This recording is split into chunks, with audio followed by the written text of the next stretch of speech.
Welcome, everyone, to the Change Starts Here podcast. I'm your host, Dustin Odham. In this week's episode, we welcome author and president and CEO of Compendium, Kobi Yamada. If you've not heard of Kobi, you've probably heard of the books he's written. Some of our favorite books that we have in my kids' library is What Do You Do with an Idea? What do you do with a problem? What do you do with a chance? Maybe. Because I had a teacher. Trying. Finding muchness, feeling grateful, noticing the candy dish because of you, mom, because of you, dad. If you notice a theme, there's definitely a theme, and it's because Kobi is someone who, from as early as he can remember, has just aspired to inspire people. And so he looks at his books, as he'll talk in this interview, as a way to spark conversation and ideas and taking chances and believing in yourself and shutting out the negative self-talk that you have and replacing it with positive self-talk.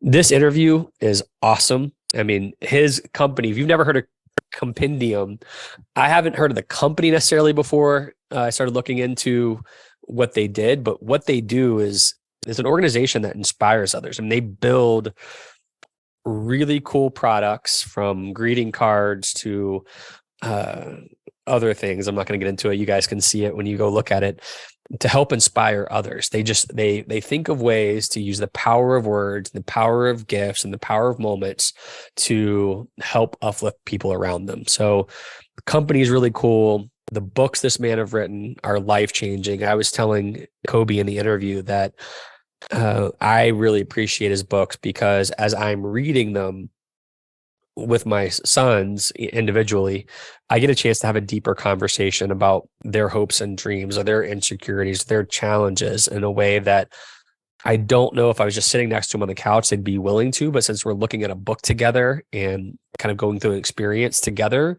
it really opens up a new world for us to enter into together. And so Kobi is a really inspiring person. What I love most about him is it's never about him. It's never an I, it's always a we. I've never really heard an author say, we did this, we are about this. As a CEO, he talks about how great his people are always before him. And so I love really humble people. And so you'll notice that thread throughout. It's a great conversation. I had a lot of fun interviewing him. And so I hope you enjoy it as much as me. And as always, as you listen, if there's someone in your life that you think needs to know more about Kobi, his ideas, and his insights, please share this podcast with them. We appreciate your support as always, and enjoy this episode. All right, Kobi, thank you so much for making time to be here with us today. We appreciate you rearranging your schedule for us. Oh, it's my pleasure. Thank you for having me. Yeah. So as you know, the first question is the same for everybody. Who are you and what do you love about what you do? My name is Kobi Yamada. I'm a children's picture book author, as well as the CEO of a company up in the Pacific Northwest, Compendium. And really everything we do is tied to inspiration. You know, we want to make a positive difference in the world. And so, what I love about the work is I get to work with some incredible people. We get to put our creativity to use, and but even more so, it gives me an opportunity to connect with really people all over the world, and I find that's a tremendous honor. Well, I think one interesting piece is I know of you because that book above your head, What Do You Do with an Idea, and a number of your other books decorate, one, they're beautiful drawings, which I know that you've worked with this great illustrator, but the stories themselves, they're all over our youngest kids' room, and all of our kids have kind of been raised on your books. And so I know of you that way, but I've, in prepping for you to come on, I've found it interesting that you didn't become an author first, or you didn't set out to become an author. Is that correct? Yes, that is correct. Authoring books, I almost felt like it was just sort of it was the next thing that happened. I've been running Compendium for over 30 years now, and was always involved with the creativity of the product. But we make all kinds of products, from greeting cards to gift books to journals, and just one day I was watching our creative team working together, and felt like we could be better in our own creative sessions and our own idea generation sessions with new ideas. And so that I went to bed that night and kind of woke up the next morning and I wrote What Do You Do with an Idea on my phone, and knew it'd be a picture book because I really thought this is a principle that would be really good to start young and really good to introduce the concept of protecting and supporting ideas. But I really wasn't writing a kid's book. I was really writing a book for people of all ages, and it's been kind of remarkable how much the world has responded to it, and that has sort of led to authoring other picture books as well. Yeah, I think I have a couple of friends who have gone to business school and they don't have kids still, and they've heard of your books, and they brought it up to me one day. I'm thinking, why do you guys know who this guy is? You're not at that stage yet. So is that normal? Are your picture books being used for adult curriculum across the world? Yeah, I had received a similar message like you did. I had someone that was at the Foster Business School at University of Washington here, because that's where we're from. And he said, "Do you realize your book is, being presented right now up on audio visual, at the Foster Business School? They were for the graduates of the school. They were reading my book and presenting it and talking about the concepts." And I've been very fortunate at the university level or different corporations have adopted some of my books. But I think that that's just the nature of talking about concepts like creativity or courage or persistence. These aren't just childhood topics. These are topics that I think we all work with, strive with, and we mold. We don't really we don't really perfect these. They're things to improve on. And so I'm delighted to see that the audience has stretched beyond just kids. But, Dustin, my overall goal with books is to create a conversation, create a discussion on that topic. And I think that discussion is even more powerful when the audience is people of different generations or different backgrounds. Yeah, I think so. What's interesting, it's interesting to hear you say, you didn't write it for kids, because I've got a 9, a 6, and a 2-year-old, and I talk about them all the time on the podcast. And my 9-year-old, I was able to engage with them in these discussions, a little bit earlier, it feels like, but it's really the last few months that my 6-year-old is ready to dive into me about what's an idea, or how to take a chance, or how do you handle your problem, right? So he's willing to have a discussion, but I feel like every page or every third page, there's a really good stopping point to just engage with my son. And so I'm thankful that you write it that way, and it makes sense that you're trying to encourage a conversation, because that's what happens naturally as the reader engaging with my kid. Yeah. Sorry, my dog is deciding she's going to join the conversation. Sounds great. I definitely wrote it for kids. I just didn't write it just for kids. And so I think that that's an important distinction, in that this is a picture book can be a great tool because it can simplify a topic, but I'm hoping that it can expand on a topic too. And what I mean by that is, I think my books, certainly, and really a lot of books, are incomplete without the reader. It's the thoughts and the feelings and the insecurities and the anxiety and the dreams of the reader that really bring books to life. When they can embody them, when they can make them their own. And I don't think that they're talking about what do you do with an idea at a business school because of necessarily the writing or the illustration. I think it's because they're hoping that those graduates or those people that are pondering what they're going to do with these amazing talents and skills and lessons that they've been acquiring through their learnings, what are they going to do with it? How are they going to impact the world? What are they going to do with their lives? And I think those are the things that are much more important questions. We're not prepping kids from 4th grade to 5th grade. We're not prepping college, graduates to graduate. We want people to succeed at life, and we want them to succeed at contribution, and we want them to succeed at making a difference in the world. And so, what is that impact going to be? And I think a lot of times they can be provoked by a simple story or by a question that can maybe lead to wonderful things. I kind of look at my books as being just a little pebble, in the water. And I'm hoping that the reader creates all their own ripples.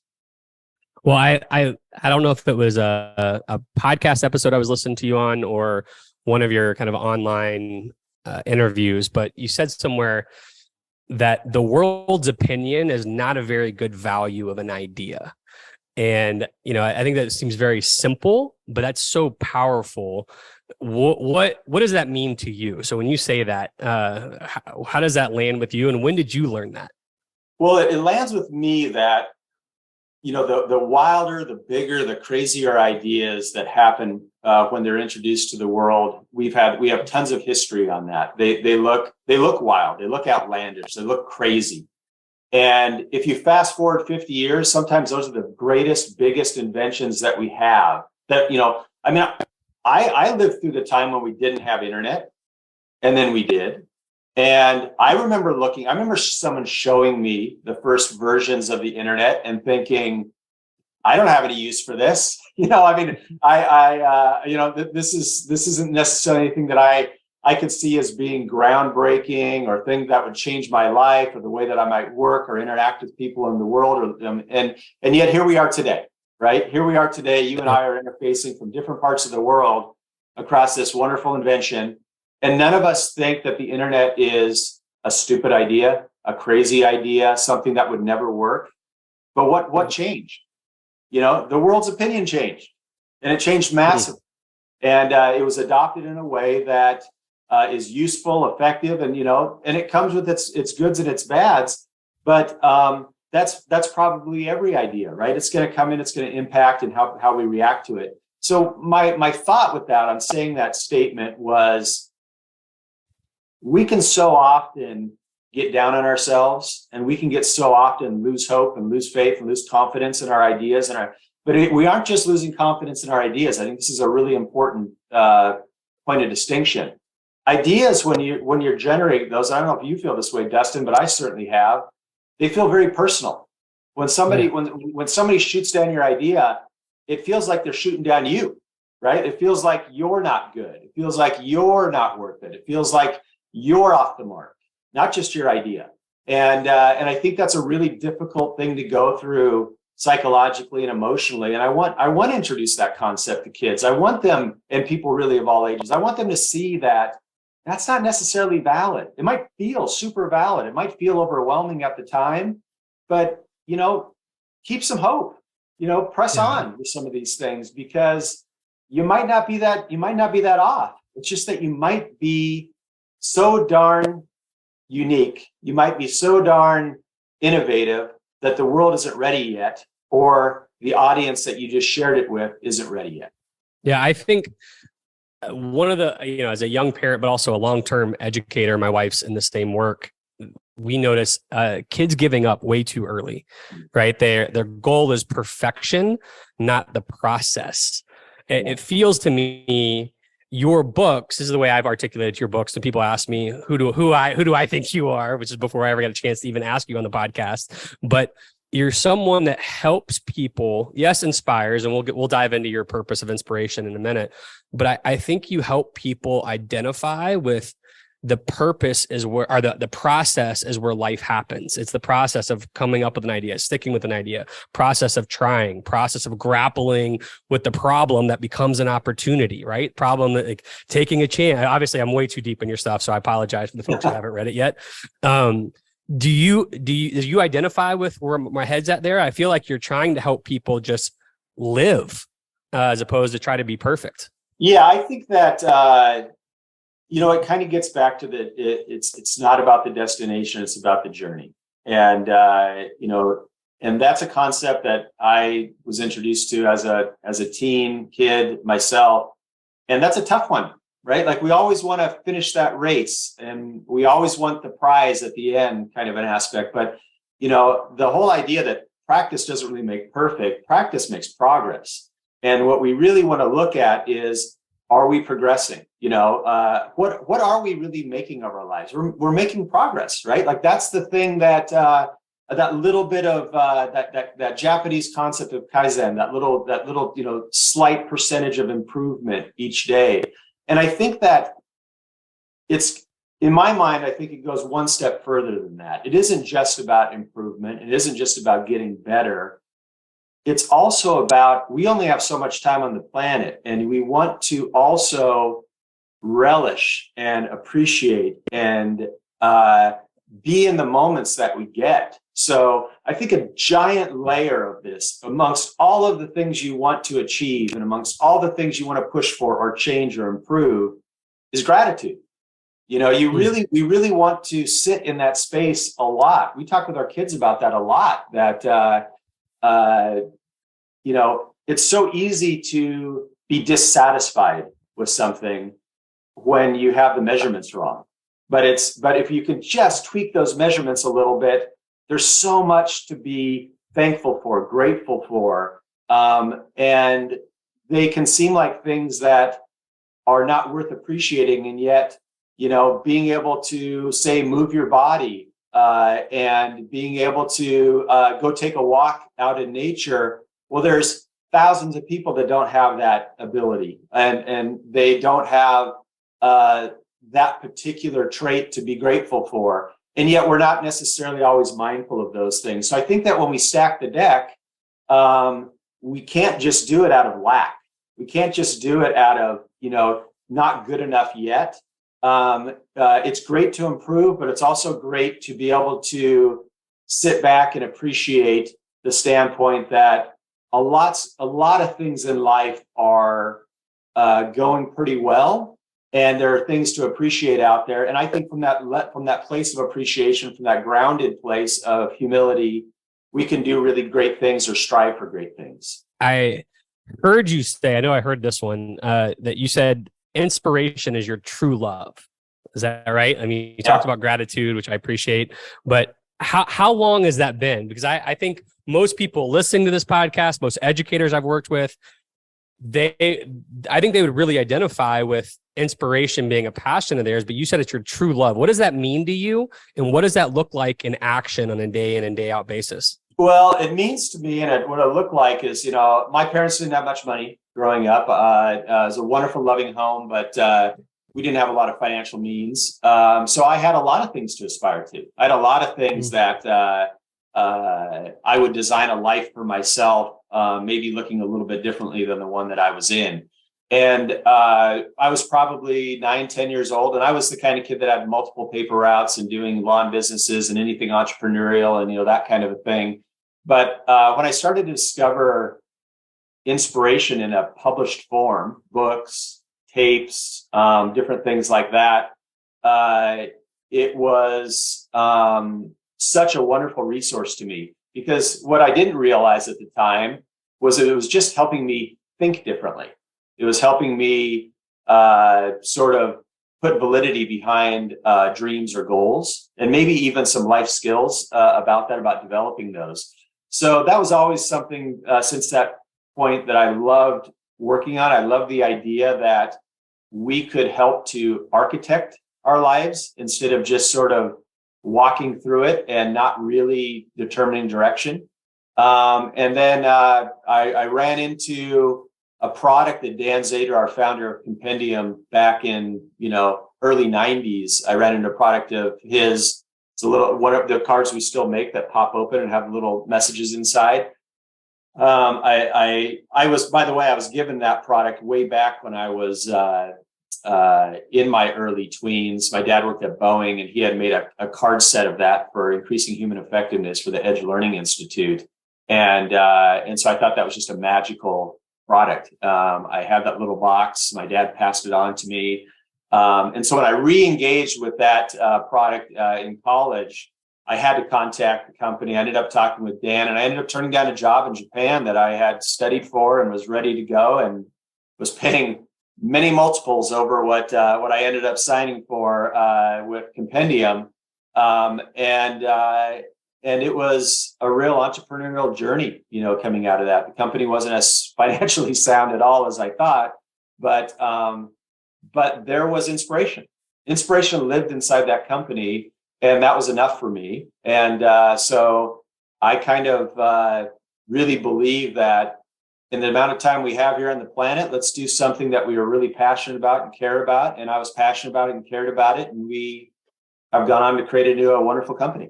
I realized that in the interest of like diving into your story too quickly, I skipped over the opportunity to let you, in your own words, explain Compendium. And just when people say, "Hey, what is Compendium?" I know what it is because I've used your cards for quite some time, and I love the idea of those pop-up cards and try to drop them different places. And so it seems very secondhand to me. But tell folks who've never heard of it before, because I think most educators would love to dive into this company. Well, Compendium at its heart wants to make gifts, and they want to make gifts for people to share and people to connect and people to appreciate and celebrate.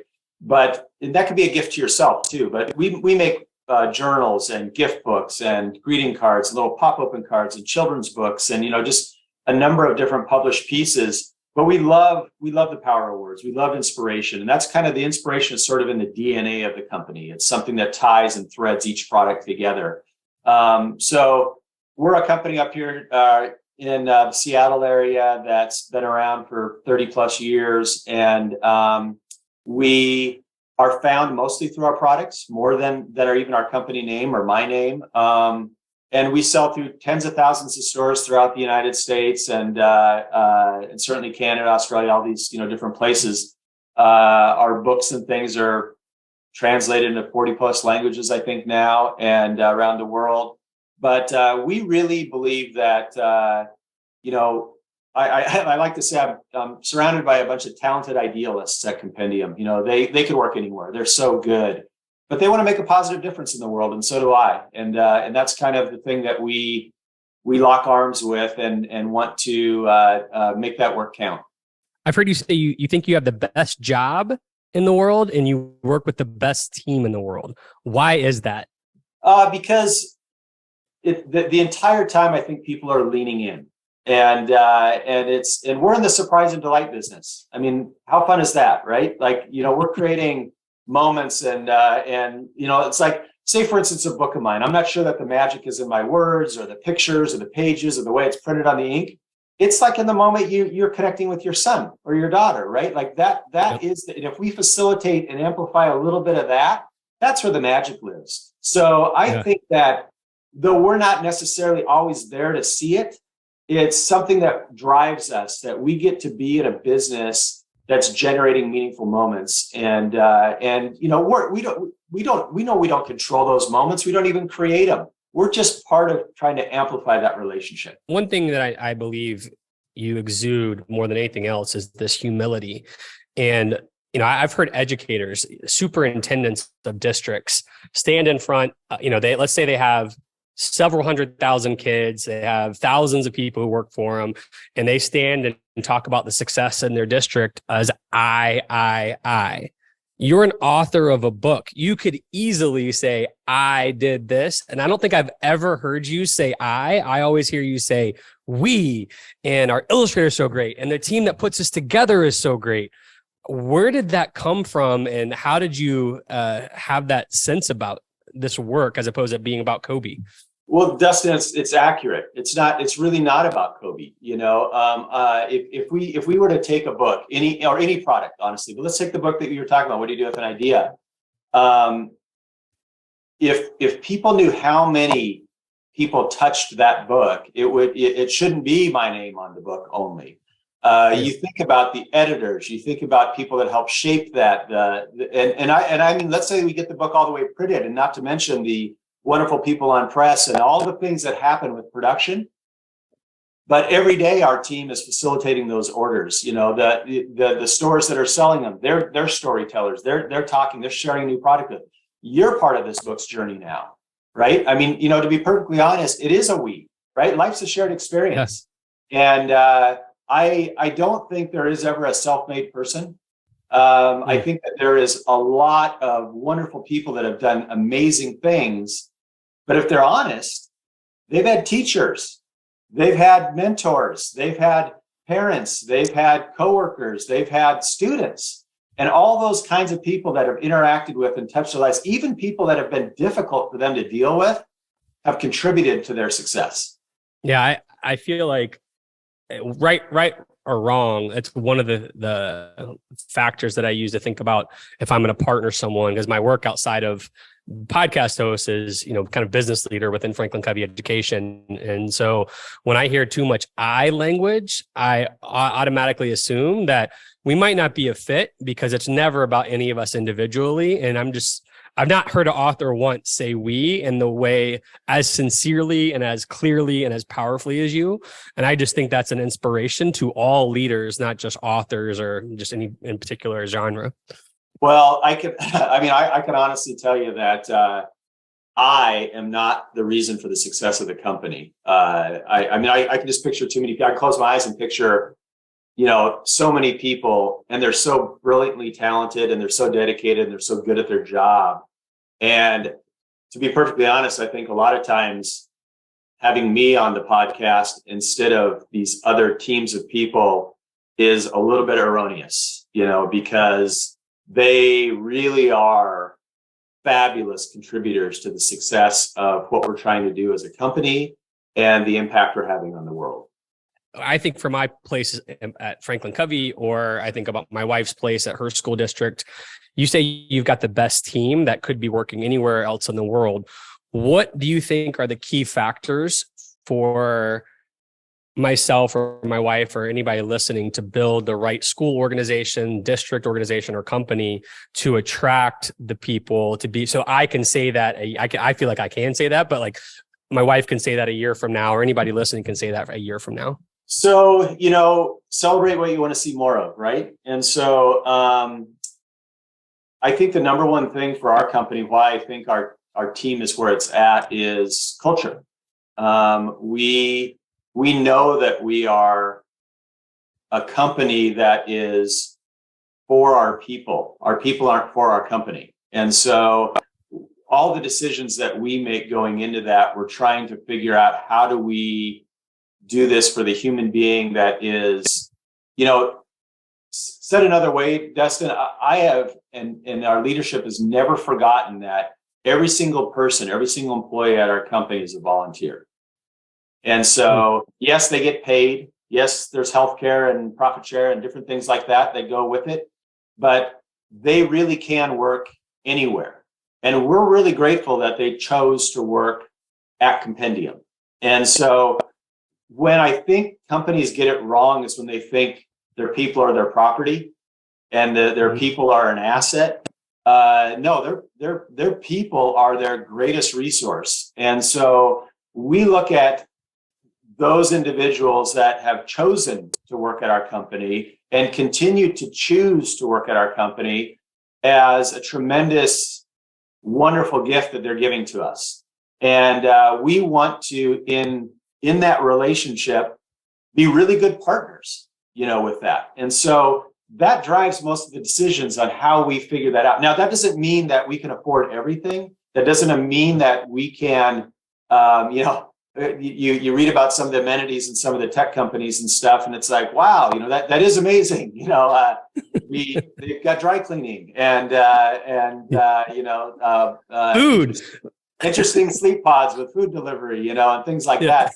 But the one thing that we do give them is we try to create a company that is full of integrity and that also cares about their work-life balance.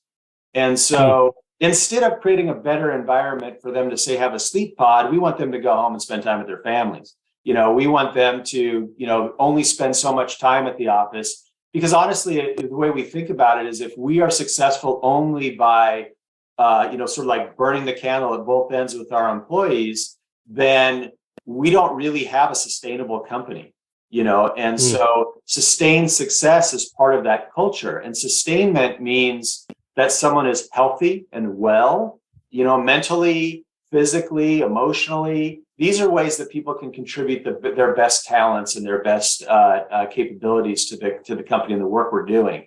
So I think they feel that. I think they feel the respect. I think they feel the earnest effort on our part to try to create a culture and environment that can foster that. Do we fall short? Absolutely. Do we get it wrong? Yeah. Many times. I'm sure that, my employees listen to this podcast are like, oh yeah, but what about Monday? Right. But it doesn't mean that we're not leaning in and giving it, a sincere effort. You go through ups and downs. I mean, the pandemic was tough. That was the first time we had to lay off people, when we were hitting that. All the stores were closed and all those kinds of things. That's a hit to a company culture. That's a hit to who we are as a company. But I think, all you can do is honestly connect and talk with your staff about these kinds of things that come up, and try to ride it out and get through those adverse times together. Have you noticed one of the things, I didn't realize, especially given where you're at, you guys may be competing against tech companies that have all these other great offerings. And so it's really cool that you found your way to compete. I think when it comes to organizations like yourself with a clear mission that right away, if I was coming to work for you, I would be pumped to start day one, right? So people are already creating their version of what this like utopia feels like. Anytime you fall short, it feels that the bar is so high for the culture should be that if you miss it a little bit, it's like you pull the chair out from under them. And again, I think that at the end of the day, it's like, we're just people trying to figure this out who are fighting for that aspiration. Is that something that you resonates with you? Yeah, absolutely. And I think, we just had our customer service staff present to us. We do that through different monthly things, all company meetings. And they were presenting, just sort of the things that they're working on, because we went all virtual after the pandemic. We ended up subleasing our office, and so we intentionally get together, whether that's, gatherings at restaurants or ball games or things, but we don't really make it about work. And the other way we get together is monthly. We have an all staff meeting that sort of is bringing together the different topics and things. But in this particular month, it was customer service. And I was just saying that, isn't it amazing that our customer service has such high marks? When exactly what you said, Dustin, it isn't just our employees, but every customer that calls in, they expect that if this company is going to be focused on positivity, inspiration, and making a difference, that when they engage with a human being on the phone or in an email, they're going to get someone that is engaged with them, that cares about them as a human being, that is here to help listen and try to solve their problems. And the bar is extremely high. We're not selling tires. We're not selling pipe fitters. We are selling inspiration, and we are talking about things in a way that's very elevated from a customer service experience. And yet our customer service team is rising to that bar on a consistent basis.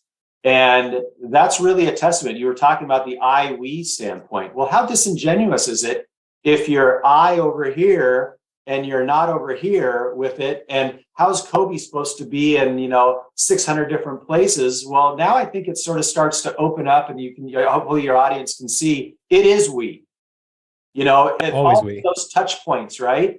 That customer service person is every bit as much the face of Compendium as I am. And so that is really where we talk about are we consistent? Do we care about the mission of the organization? And how do we deliver that, right? And so it's never about one person, but I think if you want that kind of consistency, you keep investing in your people and you keep investing in your culture.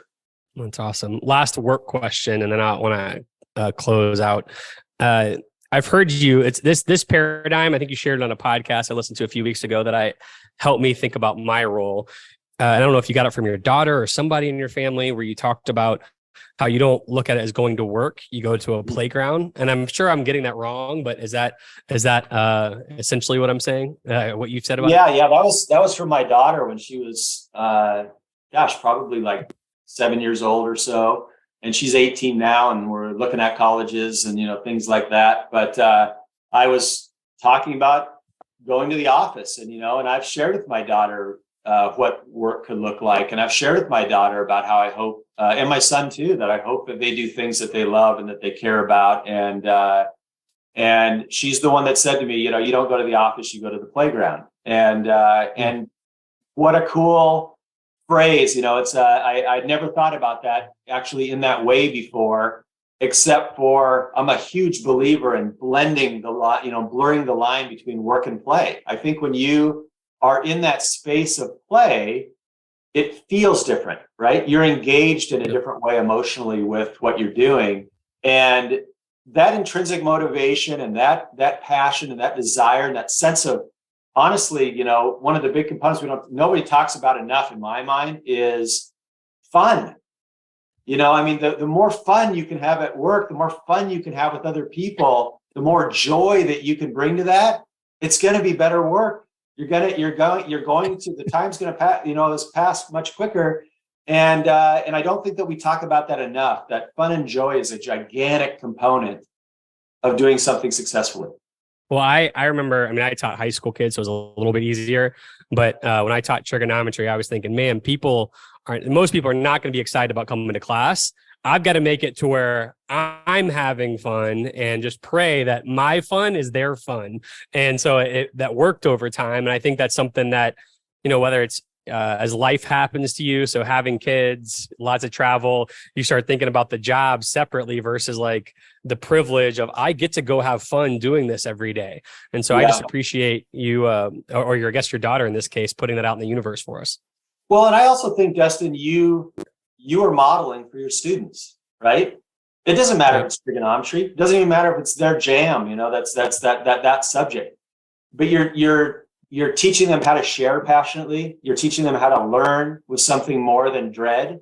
And we learn best by modeling, right? We just do. Not being lectured at, not being just shown something and told this is what you need to do, but modeling, right? In the way that people carry themselves, the passion that they share, those kinds of things. And I have no doubt that you are a memorable teacher to your students, years and years down the road. I have teachers like that I got to have growing up as well. This is, before we get to our rapid fire questions, this is probably a gross oversimplification of the impact your company has. But I look at all the things that you do, and I feel like you guys understand the power of words more than almost any other company, whether it's, you see the title maybe right behind you, or just the type of questions you ask, or the cards that you guys create. You all really seem to understand the power of words. One, do you agree with that take? And two, what kind of encouragement do you have for leaders to recognize and to start harnessing the power of words? Well, I do think that words have tremendous power. We talk about that all the time. In our company, we sort of start with the message and build out from there. I don't know if we do it better than other companies. There are wonderful companies doing amazing work out there that we're inspired by too. But we care a lot. We care a lot about that, and we really, really, absolutely believe that words can have impact.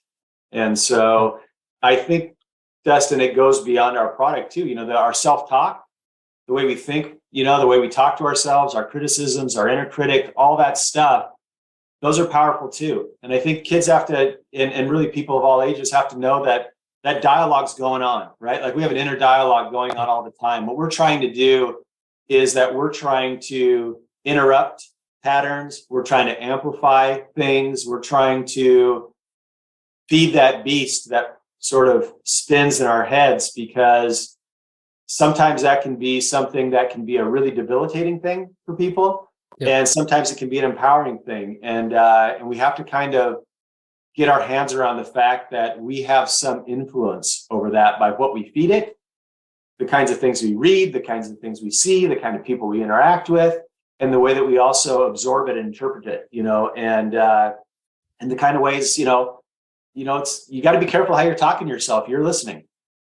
That's powerful. And I feel like when the books that I've read of yours, and I've read them all at this point, but I feel like there is a common theme that is about what am I saying to myself, and how is that limiting my opportunities or the potential I have, as well as what is real and not real. And I appreciate the power of self-talk. At least right now, being able to dive in with my 6-year-old about his own negative self-talk, the book helped me get there in a way that I've not ever been able to get to. So I just appreciate how you live in that space and get messy in that space. Well, thank you. It's nice to know that we had a little part of that interaction with your son. It's really cool. Yeah. Well, let's close out real quickly. We got our last 4 questions. They're rapid fire. You don't have to think too hard about them. First question is, what habit or discipline do you use on a daily basis to help you be the best version of yourself? Really, breath. It allows me to get some moments to ground myself and to re-engage with being present. And I think, which is, I'm no different than anyone else. Your mind can get racing and you can be at a million different things. I think it's a really good practice to help to reinstall a focus in a center. That's great. There's a lot of books coming out right now about the power of breathing and breath. So that's a good reminder. To that lead-in question, what book or books have you either read in your lifetime or recently that you always recommend, or you feel like you just have to recommend folks to check out? Well, I love The Alchemist. I love that book, and that's not a recently, but I revisit. The author's a genius, and it just helped me to think about what you want to do with your life and how you want to impact it in a really cool way. That's awesome. I think you're the second person who said Alchemist. That's a good one. The third question, I used to ask about the playlist. Now my son makes me ask everybody about their walk-up song because we're obsessed with baseball. So if you had a walk-up song right now, again, he always points out walk-up songs can change multiple times during a baseball season. But if you think about a walk-up song, whether you listen to today or recently, to get you pumped up or to get you centered in some way, what song would it be? Gosh, I'm drawing a blank. Except the only song I can come up with is "Dancing Queen" by ABBA. Yes. So that song, my wife and I have so much joy with and dance with, and it's so much fun that I think I got to go with that. That's awesome. I didn't see that coming, but I'll take Dancing Queen. Last question. I generally ask it, someone like you who's, as you've said, you work with so many brilliant people, but also you get a chance to travel around and work with other thought leaders. I'm curious if there's a piece of leadership advice, personal change advice, or maybe even giving your work an inspirational quote that's been on your mind that hit you, powerfully, that you didn't expect, that you just, have to share with people. Gosh, from a quote standpoint, I think our founder, Dan Zader, genius, wonderful writer, amazing. He had a phrase that I've used many times that we've talked about. It's trust your crazy ideas. And I think that, that one has stuck with me over the decades, and I think it's something that is foundational for Compendium. It was a crazy idea, way back when you started this company. And it remained a crazy idea for many years when nobody thought it would work. So I think that, that has very sentimental value to me, as well as I think it's genius advice. Trust your crazy ideas. I think that's something that, being a father of young kids, I've realized, I don't know if I've gotten away from it over time or I haven't leaned in, but I feel like I let too much realism come in my head when I think about ideas, and seeing my kids do that, it drives me crazy. I'm like, stop, dream big. But then I think about the modeling. Am I actually modeling what it looks like to dream big and to trust my crazy ideas? And so I think that's a great way to leave us, because I think that's what you help us do. Just continue to dream big and to take chances on ourselves.